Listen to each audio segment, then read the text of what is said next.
ഈ അഹ്ലുൽ ഖിബ്ല എന്ന് പറഞ്ഞാൽ അത് വേറെ ഒരു വിഭാഗമാണോ? അല്ല. ആയത്ത് പറയുന്നതാണ് ഖുർആനിന്റെയും സുന്നത്തിന്റെയും സലഫുകൾ കാണിച്ചു തന്ന മാർഗവും മനസ്സിലാക്കി അതനുസരിച്ച് ജീവിക്കുന്ന ആളുകൾക്ക് പറയുന്ന പേരാണ് അഹ്ലുസ് സുന്നത്തി വൽ ജമാഅ എന്ന് പറയുന്നത്. അപ്പോ അഹ്ലുൽ ഖിബ്ല എന്ന് പറഞ്ഞാൽ ആര് പെടൂല? ഖുർആനിനെയും സുന്നത്തിനെയും അംഗീകരിക്കാത്ത, അല്ലെങ്കിൽ അതിനെ ദുർവ്യാഖ്യാനിക്കുന്ന, ലാ ഇലാഹ ഇല്ലല്ലാഹ് മുഹമ്മദ് റസൂലുള്ളാഹ് എന്ന സാക്ഷ്യവചനത്തിന് എതിരായി പ്രവർത്തിക്കുന്ന ആളുകൾ അഹ്ലുൽ ഖിബ്ല എന്ന് പറയുന്നതിൽ ഉൾപ്പെടുകയില്ല. അപ്പൊ ശിർക്ക് ചെയ്യുന്ന, ബിദ്അത്ത് ചെയ്യുന്ന ആളുകൾ അഹ്ലുസ് സുന്നത്തി വൽ ജമാഅത്തല്ല, അഹ്ലുൽ ഖിബ്ലയല്ല. ഇമാം ബുഖാരി ഉദ്ധരിച്ച ഹദീസിൽ കാണാം, സാധാരണ നമ്മൾ കേൾക്കുന്ന ഒരു വാക്കാണ് മൻ സ്വല്ലാ സ്വലാത്തനാ വസ്തഖബല ഖിബ്ലതനാ വഅകല ദബീഹതനാ ഫദാലികൽ മുസ്ലിം. നമ്മുടെ നമസ്കാരം നമസ്കരിക്കുകയും നമ്മുടെ ഖിബ്ലയായി അംഗീകരിക്കുകയും നമ്മൾ അറുത്തത് തിന്നുകയും ചെയ്യുന്നവരാകുന്നു മുസ്ലിം. നമ്മൾ സാധാരണ പറയും. ഇനി ഇത് മാത്രം ഉണ്ടായാൽ മതിയോ? ലാ ഇലാഹ ഇല്ലല്ലാഹ് വേണ്ടതില്ലേ? ലാ ഇലാഹ ഇല്ലല്ലാഹ് വേണ്ടതുണ്ട്. അത് വേറെ ഒരു ഹദീസിൽ നബി സല്ലല്ലാഹു അലൈഹി വസല്ലം പഠിപ്പിച്ചിട്ടുണ്ട്. എന്താണത്? ഹത്താ യഖൂലു ലാ ഇലാഹ ഇല്ലല്ലാഹ്, ലാ ഇലാഹ ഇല്ലല്ലാഹ് പറയുന്നത് വരെ. പിന്നെ അത് പറഞ്ഞു കഴിഞ്ഞാൽ അവർ നമ്മുടെ നമസ്കാരം നമസ്കരിക്കുക, നമ്മുടെ ഖിബ്ലയെ അഭിമുഖ കേന്ദ്രമായി സ്വീകരിക്കുക, കഅബയെ നമ്മൾ അടുത്തത് തിന്നുക എങ്കിൽ അവരുടെ രക്തം പവിത്രമാകുന്നു, അവരുടെ സമ്പത്ത് പവിത്രമാകുന്നു, അവരെ കൊല്ലാനും അവരുടെ ധനം കയ്യേറാനും പാടില്ല. അപ്പൊ എന്താ? നിസ്കരിച്ചാ പോരാ, ഖിബ്ലക്ക് തിരിഞ്ഞാ പോരാ, നമ്മളെ മുസ്ലിങ്ങൾ അടുത്ത് തിന്നാ പോരാ. അതിന്റെ ആദ്യം എന്ത് വേണം? ലാ ഇലാഹ ഇല്ലല്ലാഹ്, അല്ലാഹുവിനല്ലാതെ മറ്റാരെയും ആരാധിക്കരുത് എന്ന കാര്യം അംഗീകരിക്കണം. നമ്മളെന്താ പറയാ? ഖിബ്ലക്കാർ തിരിഞ്ഞിരിക്കുക, നമ്മൾ നിസ്കരിക്കുക, നമ്മൾ അർത്ഥമൊക്കെ തിന്ന, അവനൊക്കെ അഹ്ലുൽ ഖിബ്ലയാണ്. അല്ല, നമ്മളടുത്ത് തിന്നാത്ത ഒരുപാട് ആളുകളുണ്ട് ഇവിടെ. അഹ്ലുസ് സുന്നത്തി വൽ ജമാഅത്ത് എന്ന് പറയുന്ന ആളുകൾ വഹാബി അടുത്ത് തിന്നൂല. കാരണം എന്താ? വഹാബി വിദേഹത്തിന്റെ ആളാണ്. അപ്പൊ പിന്നെ എങ്ങനെയാ നമ്മളടുത്ത് തിന്നാ അറിയാം? നിങ്ങൾ പോയി കച്ചവടം തുടങ്ങി ഇവിടെ ഒരു മുജാഹിദിന് വഹാബി ഒരു പോയി കച്ചവടം തുടങ്ങിയാൽ കച്ചവടം കിട്ടൂല, പൂട്ടി പോമിറ്റേന്ന്. ഇതാ കാര്യം. കുറച്ചാൾക്കാരൊക്കെ വന്നു തരും. യഥാർത്ഥ അഹ്ലുസ് സുന്നത്ത് പറയും വരൂല. കാരണം വഹാബി അടുത്ത് തിന്നാൻ പാടില്ല. മോനസ്കെ പയ്യത്തിൽ സ്കരിക്കോ? ഇല്ല. പിന്നെ എങ്ങനെയാണ് നമ്മളടുത്ത് തിന്നൂല? അതിനൊന്നുമില്ല. പിന്നെ നമ്മൾ സ്കരിക്കുന്ന, അല്ലെങ്കിൽ യഥാർത്ഥ നബി ഒഴുകിയ നിസ്കാരമാണോ? അതിനപ്പുറത്തുള്ള നിസ്കാരമല്ലേ?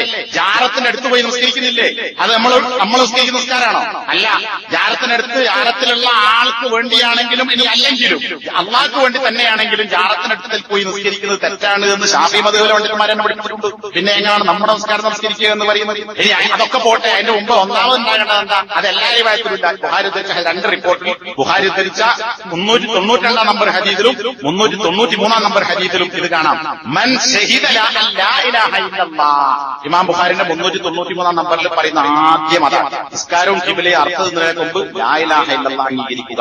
അപ്പൊ ലാ ഇലാഹ ഇല്ലല്ലാഹ് തൊള്ള കൊണ്ട് പറയുകയും അല്ലാഹു അല്ലാത്തവരോട് ദുആ നടത്തുകയോ ഇസ്തിഗാസ നടത്തുകയോ നേർച്ച നടത്തുകയോ വഴിപാടുകൾ നടത്തുകയോ അത്തരം ശിർക്കൻ മൗലിദുകളോ മാലകളോ ബെയ്ത്തുകളോ ആടുകയോ പാടുകയോ ആടാതെ പാടുകയോ പാടുകയോ എന്ത് ചെയ്താലും ശരി, അവൻ യഥാർത്ഥ ലാ ഇലാഹ ഇല്ലല്ലാഹ് അംഗീകരിച്ചവനല്ല. അപ്പൊ അവൻ അഹ്ലുൽ ഖിബ്ലയല്ല. അഹ്ലുൽ ഖിബ്ല അല്ലാത്തവൻ അഹ്ലുസ് സുന്നത്തുമല്ല. ഇനി അഹ്ലുൽ ഖിബ്ല എന്ന് പറഞ്ഞാൽ അഹ്ലുസ് സുന്നത്തയാണ് ഖുർആൻ പറഞ്ഞിട്ടുണ്ട്. ഇനി പണ്ഡിതന്മാരുടെ ഇമാം ത്വഹാവി ഈ പറയുന്ന ആളുകൾ അംഗീകരിക്കുന്ന പൗരാണിക പണ്ഡിതനാണ്. അതുപോലെ തന്നെ സലഫി പണ്ഡിതന്മാരായ ആളുകൾ പറഞ്ഞത് കാണാം. ഇനി ലജ്നാ ദായിമയുടെ ഫത്വ, ഷെയ്ഖ് ഉസൈമീന്റെ ഫത്വകൾ ഇതൊക്കെ പരിശോധിച്ചാൽ ലജ്നാ ദായിമയോട് ചോദിച്ചു മൻ അഹ്ലുൽ ഖിബ്ല, അഹ്ലുൽ ഖിബ്ല എന്ന് പറഞ്ഞാൽ ആരാണ്? മറുപടി ഹുമുൽ മുസ്ലിമൂൻ, അത് മുസ്ലിങ്ങളാണ്. ലാ ഇലാഹ ഇല്ലല്ലാഹ് അംഗീകരിക്കാത്തവൻ, അതിന് വിരുദ്ധമായി പ്രവർത്തിക്കുന്നവൻ, നമസ്കരിക്കുകയും പിന്നെ ജാറത്ത് പോയി അള്ളാഹു അല്ലാത്തവരോട് പ്രാർത്ഥിക്കുകയും ചെയ്യുന്നവൻ, അള്ളാഹു അല്ലാത്തവർക്ക് നേർച്ചയാക്കുന്നവൻ, അള്ളാഹ്ക്ക് വേണ്ടി ഇറക്കുന്നു, അതോടൊപ്പം അള്ളാഹു അല്ലാത്തവരുടെ പേരിൽ മറക്കുന്നു. ഇവനെങ്ങനെ അഹ്ലുൽ ഖിബ്ലയാകുക? എങ്ങനെ മുസ്ലിം ആവുകയില്ല. ഇമാം ദഹബി ഈ അഹ്ലുൽ ഖിബ്ല എന്ന് പറഞ്ഞാൽ നേരത്തെ പറഞ്ഞ ആളുകളൊക്കെയാണ്. എന്നിട്ട് അദ്ദേഹം പറയാണ് പാപം ചെയ്തോ എന്നും അഹ്ലുൽ ഖിബ്ലയാണ്. ഇസ്ലാം എന്ന് ഓർത്തുന്നില്ല. പാപി മുസ്ലിമാണ്, പക്ഷെ തമ്മാടിയായ മുസ്ലിമാണ്, ഫാസിഖ്. കുർആൻ തന്നെ ഉപയോഗിക്കുക. എന്നാൽ മാലം യുക്കദ്ദിബ് ശൈഇൻ മിമ്മാ ജാഅ ബിഹി റസൂൽ, നബി സല്ലല്ലാഹു അലൈഹി വസല്ലമ കൊണ്ടുവന്ന ഒരു കാര്യത്തെ കളവാക്കാത്തയിടത്തോളം കാലം. അപ്പൊ നബി കൊണ്ടുവന്ന ഇസ്ലാമിനെ ഒരുത്തൻ എതിർക്കുന്നുവെങ്കിൽ, അതിനെ ശരിയായ രീതിയിൽ ഒരുത്തൻ അംഗീകരിക്കുന്നില്ല എങ്കിൽ അവൻ ആരാണ്? അഹ്ലുൽ ഖിബ്ലയല്ല. അഹ്ലുൽ ഖിബ്ലയിൽ പെടാത്തവൻ അഹ്ലുസ് സുന്നയുമല്ല. ഇനി ഹാഫിദ് ഇബ്നു ഹജർ അൽ അസ്ഖലാനി ഫത്ഹുൽ ബാരി, ഫമൻ അൽഹറ ശിആറദ്ദീൻ, മതത്തിന്റെ ചിഹ്നങ്ങൾ ആര് പ്രകടിപ്പിക്കുന്നുവോ, അപ്പൊ പ്രത്യക്ഷത്തിൽ നോക്കിയാൽ ഒരുത്തൻ പാങ്കൊടുക്കുന്നുണ്ട്, നിസ്കരിക്കുന്നുണ്ട്, പള്ളിയിൽ പോകുന്നുണ്ട്, നോമ്പൊലുക്കുണ്ട്, സക്കാത്തൊരുക്കുണ്ട്, ഹജ്ജുണ്ട്, പ്രത്യക്ഷം അതാണ് എങ്കിൽ അവനെ അഹ്ലുൽ ഖിബ്ലയായി മുസ്ലിങ്ങളുടെ കൂട്ടത്തിൽപ്പെട്ട ആളായി പരിഗണിക്കണം. മാലം യദ്ഹർ മിൻഹു ഖിലാഫു ദാലിക, ഖുർആനും സുന്നത്തും പഠിപ്പിച്ച അഹ്ലുസുന്നയുടെ മാർഗത്തിന് വിരുദ്ധമായി, രണ്ട് ഷഹാദത്തിന്റെ സാക്ഷ്യങ്ങൾക്ക് വിരുദ്ധമായി ഒന്നും വെളിപ്പെടാത്ത കാലത്തോളം. അപ്പൊ വെളിപ്പെട്ടാൽ അവൻ അഹ്ലുൽ ഖിബ്ലയിൽപ്പെട്ടവനല്ല. അള്ളാഹുവെ മാത്രമേ ആരാധിക്കാൻ പാടുള്ളൂ എന്ന് പറയുകയും എന്നിട്ട് അള്ളാഹു അല്ലാത്തവർക്ക് നേർച്ച വഴിപാടുകളും ഇസ്തിഗാസ എന്ന പേരിലോ ഇസ്തിആന എന്ന പേരിലോ ഇസ്തിആദ എന്ന പേരിലോ എന്ത് പേരിൽ ചെയ്താലും ശരി അള്ളാഹു അല്ലാത്തവർക്ക് ദുആ അർപ്പിക്കുക എന്ന പ്രവൃത്തി ഈ പറയുന്ന അഹ്ലുസുന്നത്ത് വൽ ജമാഅത്തിന്റെ നിലപാടിനെതിരാണ്, അഹ്ലുൽ ഖിബ്ലയുടെ നിലപാടിനെതിരാണ്. അങ്ങനെ ചെയ്താൽ അവൻ ഇതിൽ നിന്ന് പുറത്തുപോയി എന്ന് ആരാ പറയുന്നത്? ശാഫിഈ മദ്ഹബിലെ തന്നെ പണ്ഡിതനായ ഇബ്നു ഹജർ അൽ അസ്ഖലാനി രേഖപ്പെടുത്തുന്നത് നമുക്ക് കാണാൻ സാധിക്കും. ഇനി ശൈഖുൽ ഇസ്ലാം ഇബ്നു തൈമിയ്യ അദ്ദേഹത്തിന്റെ മജ്മുഉൽ ഫത്താവ അദ്ദേഹം പറയുന്നു, ഇപ്പറഞ്ഞ കാര്യങ്ങൾ ഖുർആനും സുന്നത്തും ഒക്കെ അനുസരിച്ച് പ്രത്യക്ഷത്തിൽ മുസ്ലിമായി ബാഹ്യത്തിൽ ഇസ്ലാമിന് വിരുദ്ധമായ ഒരു കാര്യങ്ങളും ചെയ്യുന്നില്ലെങ്കിൽ ഉനക്ക് മുസ്ലിമാണ്. അക്കൂടത്തിൽ ആരെങ്കിലും കള്ളുടിച്ചവൻ അഹ്ലുൽ ഖിബ്ലയാണ്, അവൻ തൗഹീദുണ്ട്, നബിയെ അംഗീകരിക്കുന്നു, തെറ്റ് ചെയ്യുന്നുണ്ട്, പാപിയാണെങ്കിലും അവൻ അഹ്ലുൽ ഖിബ്ലയാണ്. ഇനി ചില അവന്റെ ആളുകൾ അവർ ഏൽപ്പെടും. എന്നാൽ ഒരാൾ ചെയ്യുന്ന പ്രവൃത്തി ഈമാനിന്റെ വിരുദ്ധമായി, ഏത് ഈമാൻ? അല്ലാഹു, മലക്കുകൾ, ഗ്രന്ഥങ്ങൾ, പ്രവാചകന്മാർ, മരണത്തിന് ശേഷമുള്ള ജീവിതം, ഇങ്ങനെയുള്ള വിശ്വാസ കാര്യങ്ങൾക്ക് വിരുദ്ധമായ ഒരു കാര്യം അവൻ ചെയ്യുന്ന കൂട്ടത്തിൽ ഉണ്ടെങ്കിൽ അവൻ ആരല്ല? അവൻ അഹ്ലുൽ ഖിബ്ലയല്ല. അഹ്ലുൽ ഖിബ്ലയിൽപ്പെടാത്തവൻ അഹ്ലുസുന്നയല്ല. ഇത് ഇബ്നു തൈമിയ്യ പറഞ്ഞതാണ്. ഇബ്നു തൈമിയ്യ പറഞ്ഞത് സലഫിക്ക് മനസ്സിലാകാനാണ്, അല്ലാത്ത ആളുകൾക്ക് മനസ്സിലാകാണ് ഇബ്നു ഹജർ അസ്ഖലാനിന്റെയും മറ്റും വാചകം ഉദ്ധരിച്ചത്. ഇനി ലജ്ജനാദായി അവരോട് ഒരു ചോദ്യം, കുറച്ച് കാര്യങ്ങളൊക്കെ പറഞ്ഞിട്ട് ചോദിക്കാൻ, ആരാണ് അഹ്ലുൽ ഖിബ്ല? അഹ്ലുൽ ഖിബ്ല എന്ന് പറഞ്ഞാൽ ഹും അഹ്ലുസുന്ന. കണ്ടോ, അഹ്ലുൽ ഖിബ്ല എന്ന് പറഞ്ഞാൽ അഹ്ലുസുന്നത്താണ്. അപ്പൊ അഹ്ലുസുന്നത്തി വൽ ജമാഅ എന്നതിന് പറയുന്ന പേരാണ് അഹ്ലുൽ ഖിബ്ല. അപ്പൊ ഖിബ്ലക്കേറെ തിരിഞ്ഞു നിൽക്കുന്നവനൊക്കെ അഹ്ലുസുന്നാവോ? ഇല്ല. അതിനാണ് നേരത്തെ പറഞ്ഞ 4 കാര്യമുണ്ട്. 4 കാര്യത്തിൽ പലപ്പോഴും ആളുകൾ 3 പറയുള്ളൂ. എന്നാൽ ഇമാം ബുഖാരി 2 റിപ്പോർട്ട് ചെയ്യാൻ വായിച്ചു. അതിൽ ഒന്നാമത്തെ കാര്യം എന്താ? ലാ ഇലാഹ ഇല്ലല്ലാഹ് അംഗീകരിക്കുക. അപ്പൊ ലാ ഇലാഹ ഇല്ലല്ലാഹ് അല്ലാഹുവിനെ മാത്രമേ ആരാധിക്കാൻ പാടുള്ളൂ എന്ന് അംഗീകരിക്കുന്നവനാണ് അഹ്ലുൽ ഖിബ്ല. ആ അഹ്ലുൽ ഖിബ്ല എന്ന് പറഞ്ഞാൽ അഹ്ലുസുന്നയാണ്.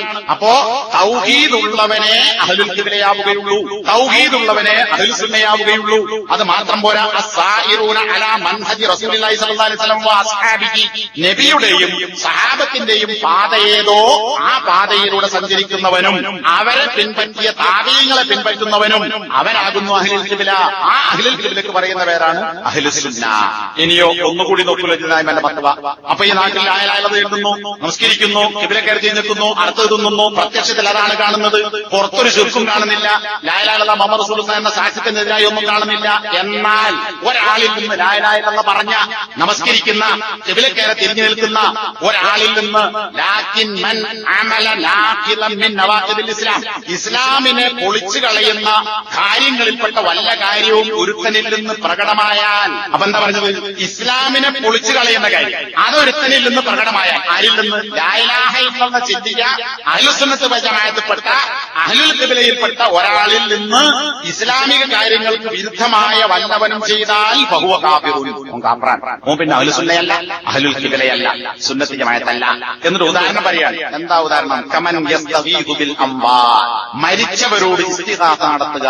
അപ്പൊ ഖബറിൽ കിടക്കുന്ന ബദരീങ്ങളായാലും മുഹ്ദിങ്ങളായാലും നബി സല്ലല്ലാഹു അലൈഹി വസല്ലം ആയാലും ഈസാ നബി ആയാലും ലാത്തയായാലും ഉസ്സയായാലും മനാത്തയായാലും, ഇനി അതല്ല പിന്നെ മലക്കിന്റെ പേരിലാണെങ്കിലും ശരി, ഏതെങ്കിലും അറിയപ്പെട്ട പണ്ഡിതന്മാരാണെങ്കിലും ശരി, അബ്ദുൽ ഖാദർ ജീലാനി ആണെങ്കിലും ശരി, റിഫായി ആണെങ്കിലും അമ്പത്ത് തങ്ങളാണെങ്കിലും ഉടുങ്ങാക്കാട്ടിലെ പാപ്പയാണെങ്കിലും കണ്ണൂരിലെ 3 പെറ്റുമ്മയാണെങ്കിലും അതുപോലെ തന്നെ നാഗൂർ പാപ്പയാണെങ്കിലും ആണ്ടവരാണെങ്കിലും പിന്നെ താമരശ്ശേരി ചർച്ചിന്റെ അവിടെയുള്ള ഒരു ജാലുണ്ട്, അവിടെ എന്താണ് ഉടുങ്ങാക്കാട്ടിലെ പാപ്പയാണെങ്കിലും ശരി, മമ്പർത്തങ്ങളാണെങ്കിലും ശരി, ആരായാലും ശരി, അള്ളാഹുവിന് പുറമെ അള്ളാഹുവിന്റെ റസൂലിനെ പോലും വിളിച്ചു പ്രാർത്ഥിക്കാൻ പാടില്ല. ഇസ്ലാമിന് പുറത്താ. അള്ളാഹുവിന് പുറമെ മലക്കുകളുടെ കൂട്ടത്തിൽ ശ്രേഷ്ഠനായ ജിബ്രീലിനെ വിളിച്ചു പ്രാർത്ഥിച്ചാൽ ഓൻ ഇസ്ലാമെന്ന് പുറത്താണ്. സൃഷ്ടികളിൽ ശ്രേഷ്ഠനായ മുഹമ്മദ് നബിയെ വിളിച്ചു പ്രാർത്ഥിച്ചാൽ അവൻ പുറത്താണ്. ഈസാ നബി ഉലുൽ അസ്മിൽപ്പെട്ട പ്രവാചകനാണ്. ആ ഉലുൽ അസ്മിൽപ്പെട്ട പ്രവാചകനെ ദൈവത്തിന്റെ 3 അംശങ്ങളിൽ ഒന്നാക്കി അങ്ങനെ ഈസാ നബിയിലൂടെ അള്ളാഹുവിലേക്ക് അടുക്കാൻ ശ്രമിക്കുന്ന, അല്ലെങ്കിൽ ഈസാ നബിയോട് തന്നെ പ്രാർത്ഥിക്കുന്ന ആളുകളെ കുറിച്ച് ഇസ്ലാം എന്താ പറഞ്ഞത്? അഹ്ലുസുന്നത്തിന് പുറത്താണ്, കാഫിറാണ്, മുശ്രിക്കാണ്. അപ്പോ മലക്കിനെ വിളിച്ചാൽ, ജിബ്രീലിനെ വിളിച്ചാലും ഈസാ നബിയെ വിളിച്ചാലും മുഹമ്മദ് നബിയെ വിളിച്ചാലും ഇസ്ലാമിൽ നിന്ന് പുറത്തു പോകുമെങ്കിൽ, ബദരീങ്ങൾ വിളിച്ചാലും ഇസ്ലാമിൽ നിന്ന് പുറത്തു പോകുമെങ്കിൽ, പിന്നെ എങ്ങനെയാണ് പച്ചക്കെട്ടും തൊപ്പിയും വട്ടക്കെട്ടും മാലുള്ള കെട്ടും, കറുത്ത കെട്ടും, കഴുത്തിൽ മാലയും, അതുപോലെ തന്നെ മറ്റേ രുദ്രാക്ഷമാല, അതായത് സ്ത്രീമാലുള്ള മാലകളും, പിന്നെ നഖം നീട്ടി നഖത്തിൽ ചളി നിറഞ്ഞ് കുളിക്കാത്ത, ജട പിടിച്ച, ഉണ്ട കെട്ടിയ, പൊടി പുരണ്ട, പല്ല് തേക്കാത്ത, താടി മുടിയും ഒരുപോലെ വളർത്തിയ, നമസ്കരിക്കാത്ത, അങ്ങനെ ഭ്രാന്തന്മാരായി ഏതോ ഒരു ജതുബിന്റെ ഹാലിൽ സഞ്ചരിക്കുന്ന ആളുകളെ വിളിച്ചു പ്രാർത്ഥിച്ചാൽ പിന്നെ എങ്ങനെ ശിർക്കല്ലാതെ?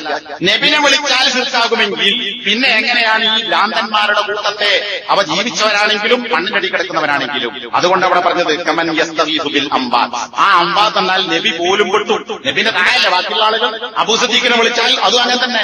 മരിച്ച ആരായാലും ശരി, ഇനി ജീവിച്ചിരിക്കുന്നവരാണെങ്കിലും ശരി, അള്ളാഹുവിനോട് ചോദിക്കേണ്ട ചോദ്യം, പ്രാർത്ഥന അത് അള്ളാഹു അല്ലാത്തവരോട് നടത്തിയാൽ, ഔ യസ്ബഹു ലഹും, അല്ലെങ്കിൽ അവർക്ക് വേണ്ടി എടുത്താൽ, അള്ളാഹുവിന്റെ തൃപ്തിക്ക് വേണ്ടി, അള്ളാഹുവിന്റെ പ്രീതിക്ക് വേണ്ടി, അള്ളാഹുവിന്റെ അടുക്കൽ പ്രതിഫലം കിട്ടാൻ വേണ്ടി, അതുവഴി പരലോകത്ത് മോക്ഷമുണ്ടാകാൻ വേണ്ടി, അങ്ങനെ സ്വർഗത്തിൽ എത്താൻ വേണ്ടി എന്ന ഉദ്ദേശത്തിലല്ലാതെ മരിച്ചുപോയ ബദരീങ്ങളുടെയോ അല്ലെങ്കിൽ ആണ്ടവരുടെയോ നാഗൂർ പാപ്പന്റെയോ ഉടുങ്ങാക്കാട്ടിലെ പാപ്പന്റെയോ ഏതെങ്കിലും ഒരാളെ അവരുടെ തൃപ്തി കിട്ടാൻ, ആ തൃപ്തിയിലൂടെ അവരിലേക്ക് അടുക്കാൻ, അവരിലേക്ക് അടുപ്പിച്ചിട്ട് അവർ നമ്മളെ അള്ളാഹുവിലേക്ക് അടുപ്പിക്കാൻ, എന്നിട്ട് അള്ളാഹുവിന്റെ അടുക്കൽ ഇവൻ എന്റെ ആളാണ്, അതുകൊണ്ട് ഇവനെ രക്ഷപ്പെടുത്തണം എന്ന് ശുപാർശ ചെയ്യാൻ വേണ്ടി ഒരുത്തൻ അറവ് നടത്തിയാൽ അത് അള്ളാഹുവിന്റെ തൃപ്തിക്ക് വേണ്ടിയല്ല, അള്ളാഹുവിന് വേണ്ടിയല്ല, മറിച്ച് മരിച്ചുപോയ ആൾക്ക് വേണ്ടിയാണ് ഈ അറവ് നടത്തുന്നത്.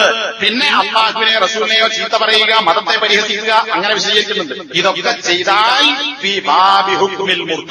അവൻ ലായിലായെന്ന് അംഗീകരിച്ചതിന് ശേഷം ഇങ്ങനെ ഒരു കാര്യം ചെയ്യുകയാണെങ്കിൽ അവൻ ഇസ്ലാമിൽ നിന്ന് പുറത്തുപോയ മുർത്തത്തായ, അതായത് പണ്ട് ഏത് മതത്തിലായിരുന്നുവോ അതിലേക്ക് പോയവൻ, അതായത് ഇസ്ലാം അല്ലാത്ത മതം, അതിലേക്ക് തിരിച്ചുപോയവനാണ് എന്ന് പറഞ്ഞത് കാണാം. ഇനി ഇതിലെതിരാതായി വന്ന സലഫികളുടെ സൗദി അറേബ്യയിൽ ഒരു പണ്ഡിത സഭയാണ്. അത് പറ്റാത്ത ആളുകളുണ്ടാവും. അവർക്ക് വേണ്ടി ഞാൻ പറയുന്നു, ഇമാം ത്വഹാവിയുടെ പ്രസിദ്ധമായ അഖീദ എന്ന് പറയുന്ന ഒരു പുസ്തകമുണ്ട്. അഖീദത്തു ത്വഹാവിയ എന്നാണ് അതിന്റെ പേര്. അതിന് ലോകത്ത് ഒരുപാട് പൗരാണികരും ആധുനികരുമായ പണ്ഡിതന്മാർ അതിന് വിശദീകരണം നൽകിയിട്ടുണ്ട്. അപ്പൊ അത് സലഫികൾക്കും മനസ്സിലാക്കാം, അല്ലാത്തവർക്കും മനസ്സിലാക്കാം. ഷർഹെഴുതിയ കൂട്ടത്തിൽ ഒരാളാണ് ഷെയ്ഖ് സാലിഹ് അൽ ഹുസൈൻ. അദ്ദേഹത്തിന്റെ വിശദീകരണത്തിൽ ഷർഹിൽ 326-ാമത്തെ പേജിൽ കാണാം, അഹ്ലുൽ ഖിബ്ല എന്ന് പറഞ്ഞാൽ അത് രണ്ടു തരം. ഒന്ന് നേരത്തെ നമ്മൾ വിശദീകരിച്ച ആ വിഭാഗം അഹ്ലുസ് സുന്നത്തിന്റെ ആളുകൾ, അതാണ് ഒന്നാമത്തെ വിഭാഗം, അതാണ് യഥാർത്ഥ അഹ്ലുസ് സുന്ന. പിന്നെ ആ പറയുന്ന കൂട്ടത്തിൽ മറ്റൊരു വിഭാഗമുണ്ട്.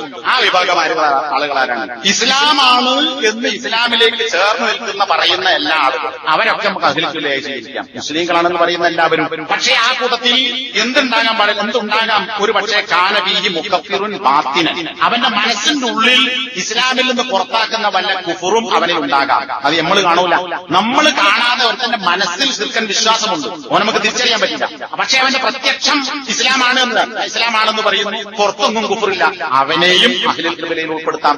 ഇനി അല്ലെങ്കിൽ ഇസ്ലാമിൽ നിന്ന് പുറത്തു പോകാത്ത വല്ല തിന്മകൾ ചെയ്യുന്ന പാപിയാകാം, കള്ളുകുടിക്കുന്നവരോ വിഭജിക്കുന്നവനോ, തൗഹീദുണ്ട്, സുന്നത്തിന്റെ മയത്തിന്റെ പാതയാണ് ശരിയെന്ന് അവൻ വിശ്വസിക്കുന്നു, അതനുസരിച്ച് ജീവിക്കാൻ അവൻ ശ്രമിക്കുന്നു. പക്ഷെ അടക്കത്തെ ചില തിന്മകളൊക്കെ വന്നു പോകുന്നുണ്ട്. അപ്പൊ അങ്ങനെ ഒന്നുണ്ടെങ്കിൽ അവനെയും അഹ്ലുൽ ഖിബ്ലയിൽ ഉൾപ്പെടുത്തും. എന്നാൽ ഇവിടെ തെറ്റിദ്ധരിക്കരുത്, പ്രത്യക്ഷത്തിൽ ഇസ്ലാമിൽ നിന്ന് പുറത്തു പോകുന്ന കാര്യങ്ങൾ ഇല്ലാതിരിക്കുകയും എന്നിട്ട് മുസ്ലിം ആകുമെന്ന് ആരൊക്കെ പറയുകയും ചെയ്യുന്നുവോ അവരൊക്കെ അഹ്ലുൽ ഖിബ്ലയാണ്. ഈ കൂട്ടത്തിൽ വിദേഹത്തിന്റെ ആളുകളെയും അഹ്ലുൽ ഖിബ്ല എന്ന് പറയാം. ഏത് വിദേഹത്തിന്റെ ആളുകൾ? ശിർക്കല്ലാത്ത വിദേഹത്ത് ചെയ്യുന്ന ആളുകൾ. ശിർക്കല്ലാത്ത വിദേഹം നിസ്കാരത്തിന് ശേഷമുള്ള കൂട്ടുപ്രാർത്ഥന, അത് വിദേഹത്താണ്. അങ്ങനെ കുറെ കാര്യങ്ങൾ. നബിദിനം ഒരുത്തൻ ആഘോഷിച്ചു, അതിൽ മൗലൂദില്ല, നബിനോടുള്ള പ്രാർത്ഥന അല്ല, അങ്ങനത്തെ കാര്യങ്ങളൊന്നുമില്ലെങ്കിൽ അത് ശിർക്കാകുന്നില്ല, വിദേഹത്തെ ആകുന്നുള്ളൂ. അപ്പൊ അങ്ങനെ ശിർക്കല്ലാത്ത വിദേഹത്ത് ചെയ്യുന്ന ആളുകൾ, പിന്നെ ഹവക്കനുസരിച്ച് പ്രവർത്തിക്കുന്ന ആളുകൾ, ഇങ്ങനെയുള്ള ആളുകളുടെ കൂട്ടത്തിൽ മുഅ്തസിലിയാക്കൾ, ഖവാരിജികൾ, ഇങ്ങനെ കുറെ ആളുകൾ, പിന്നെ സൂഫികളിൽപ്പെട്ട ആളുകൾ. എന്നാൽ അവരിൽ നിന്ന് എന്തുണ്ടായാൽ കുല്ലു മൻ ഖാലഫ അഖീദത അഹ്ലുസ് സുന്നത്തി വൽ ജമാഅ, അഹ്ലുസ് സുന്നത്തി വൽ ജമാഅത്തിന്റെ നിലപാടുകളോട് എതിരായ കാര്യങ്ങൾ അവരിൽ നിന്നുണ്ടാവുകയാണെങ്കിൽ അവർ ഈ കൂട്ടത്തിൽ നിന്ന് പുറത്താകുന്നു. ആ പറഞ്ഞതിന് ചുരുക്കെന്താ? ലാ ഇലാഹ ഇല്ലല്ലാഹ് മുഹമ്മദ് റസൂലുള്ളാഹ് എന്നതിന് വിരുദ്ധമായി ആരെങ്കിലും വല്ലതും ഉണ്ടായാൽ അവൻ അഹ്ലുൽ ഖിബ്ലയിൽപ്പെട്ടവനല്ല, അതുകൊണ്ട് തന്നെ അവൻ അഹ്ലുസ് സുന്നയിൽപ്പെട്ടവനുമല്ല, അതിൽ നിന്ന് പുറത്താകുന്നു. അക്കൂട്ടത്തിൽപ്പെട്ടവരാകുന്നു മുനാഫിഖുകൾ. കാരണം എന്താ?